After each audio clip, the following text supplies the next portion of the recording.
Amados irmãos e irmãs, reverendíssimo Padre Sebastião, hoje nós estamos celebrando o primeiro domingo da Quaresma, tendo esse tempo no nosso coração, um tempo de encontro mais profundo, de intensificar a nossa oração com Deus. A Quaresma, durante esse período, nós somos convidados a praticar assiduamente a oração, o jejum e a penitência. Primeiramente, a oração, ela é essencial a nós, sobretudo neste tempo favorável. Então, quando eu digo a oração, já pressupõe que todo dia antes de dormir você já reza um Pai Nosso, uma Ave Maria. Então, o tempo da Quaresma é momento de intensificar.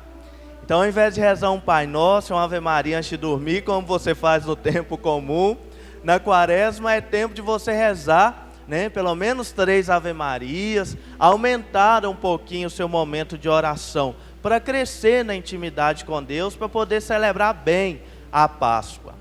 Depois, a Quaresma é um tempo de nós fazermos jejum.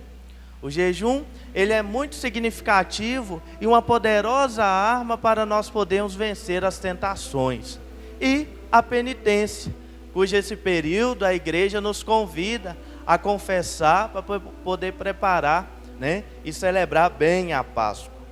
Quando nós ouvimos hoje este evangelho, um evangelho muito conhecido a nós, em que o diabo atenta ao Senhor, a primeira coisa que o texto começa relatando é que o Senhor, saindo do Jordão, foi conduzido pelo Espírito ao deserto. E lá ele ficou 40 dias sem se alimentar, e quando sentiu fome, o tentador apareceu. É interessante que, diante da necessidade, da fragilidade biológica do Senhor, o mal aproveitou da ocasião e chega para tentar o Senhor. E aí uma coisa que eu tenho ressaltado nessas partilhas durante esse final de semana é nós observarmos o autoconhecimento que o Senhor tem de si, da sua missão, da sua identidade, quem é Ele e qual é a sua missão. Esse autoconhecimento o ajuda a não ceder às tentações e perseverar firme na sua vocação de anúncio da boa nova. É interessante a gente pensar esse autoconhecimento do Senhor e, sobretudo, essa confiança no Pai na hora de olharmos as tentações. Porque a primeira tentação, na dimensão material, o diabo fala: ora, transforme esta pedra em pão.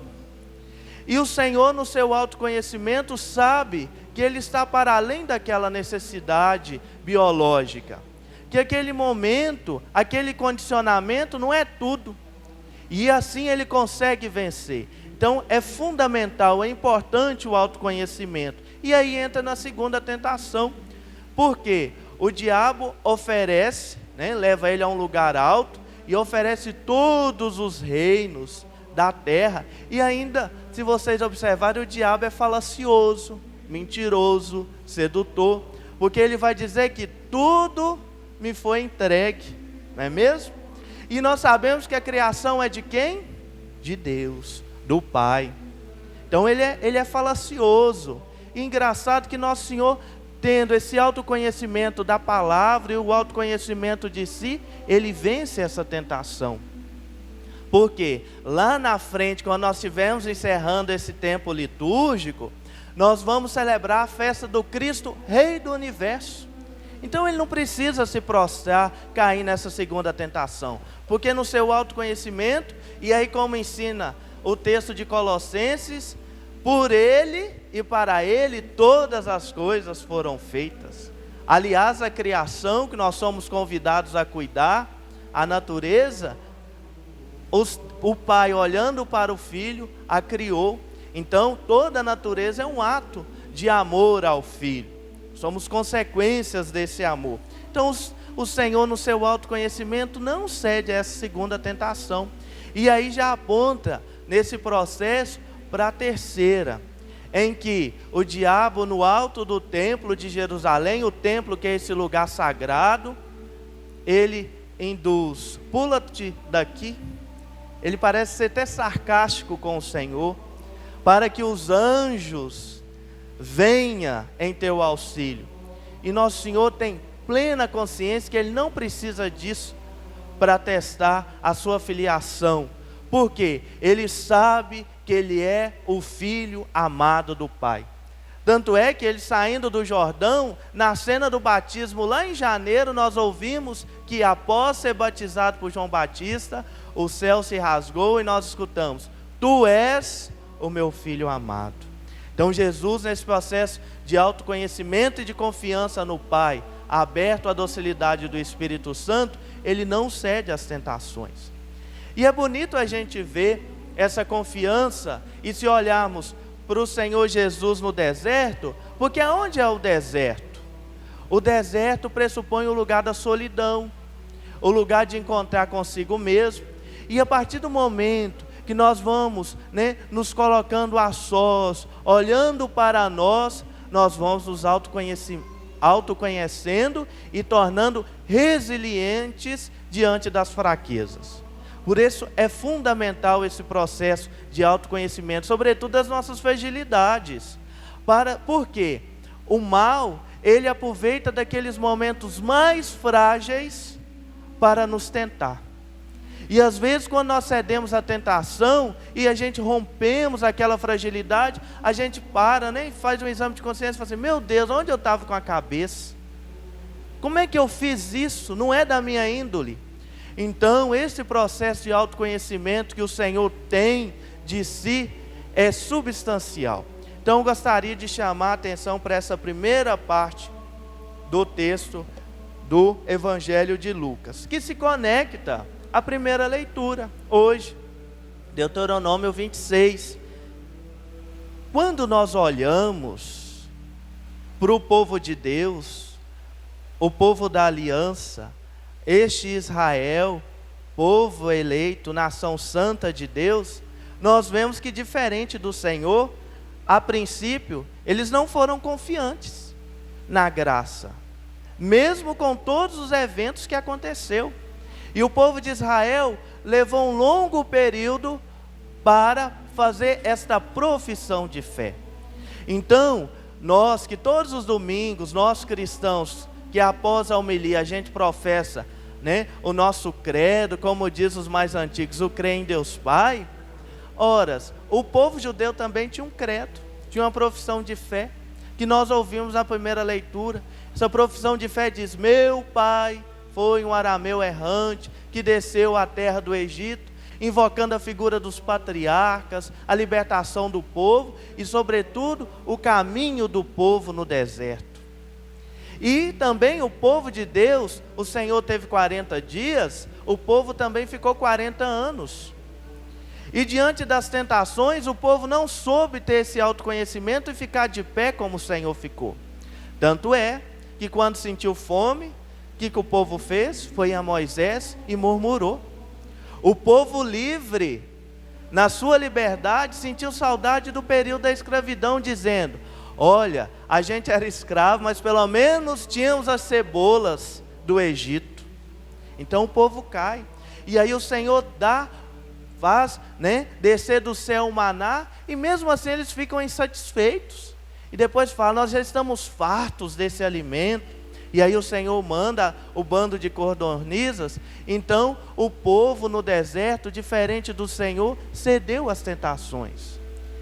Diante do contexto da idolatria também, eles não souberam manter firme aquilo que Moisés estava orientando a pedido do Senhor, e acabam incorrendo no pecado da idolatria. Enquanto a segunda tentação, o Senhor manteve de fé. Então, para a gente ver o povo fazendo essa profissão bonita, de confiança, que o Senhor os conduz com um braço forte e mão estendida, levou um longo período. Mas que, abertos à graça de Deus, conseguiram ir percebendo esse Deus que cuida. Então o deserto, embora seja o momento de nós descobrirmos a nossa fragilidade, de perceber as nossas necessidades, também é o lugar do encontro com Deus. Porque foi no deserto que Deus se manifestou a este povo de forma tão intensa que marcou a caminhada do povo no Antigo Testamento. Meus irmãos, quando nós olhamos para essa primeira semana da Quaresma, nós temos que ficar muito atentos às nossas ações, porque o Evangelho concluiu dizendo que o diabo se afastou para voltar em tempo oportuno. As tentações do Senhor não ficaram reduzidas só ali no deserto, o acompanharam em alguns momentos da vida. E quando a gente olha para o Evangelho de Marcos, vem talvez uma das tentações mais difíceis, até mesmo que a do deserto do Senhor. Qual que é? Quando Cristo, na cruz, já padecendo, vem o povo e diz: se tu és filho de Deus, no momento mais dramático da vida de Jesus na cruz, o povo diz: se tu és filho de Deus, desça-te da cruz.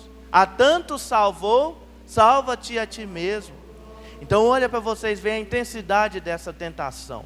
Mas mesmo assim, o Senhor mantém firme, porque Ele autoconhece a sua missão, conhece a si mesmo e o projeto do Pai. Tanto é que esse Espírito que acompanha na cruz, nós vamos ver isso na Sexta-feira Santa, o Senhor vai dizer: Pai, em tuas mãos eu entrego o meu Espírito. Nós vamos até cantar isso no Salmo. Então, olhando para esse texto, diante da fragilidade, o Senhor confia plenamente no Pai. E é um convite a vocês, meus irmãos, a confiar no Senhor. Naqueles momentos mais existenciais, mais dramáticos que nós vivemos, que são os nossos desertos, que a gente sente sozinho, que a gente sente fome, que a gente é tentado a trair os nossos valores. Quantos de nós, todos nós passamos por desertos na nossa vida? E qual é a forma de vencer as nossas tentações? Primeiro através da palavra do Senhor, depois por meio da Eucaristia e sobretudo praticando os exercícios espirituais que a Quaresma nos pede. Existe forma mais eficaz do que um jejum para combater uma dificuldade na nossa vida? Às vezes tem algumas coisas travadas que um bom jejum resolveria. E às vezes a gente esquece e olha para o jejum e até acha que é uma coisa, passada. Porque o diabo, muitas vezes, ele fica na surdina, na sombra, esperando o momento exato do seu deserto, da sua fragilidade, para poder atacar. Tanto é que às vezes, a gente não para perceber os termos, mas o que é a assombração? É a ação das sombras. Então, a gente não pode a gente tem que ficar muito atento e nos conhecendo para não produzir sombras dentro de nós, para o mal ir lá e ficar à vontade, agindo nessas nossas sombras.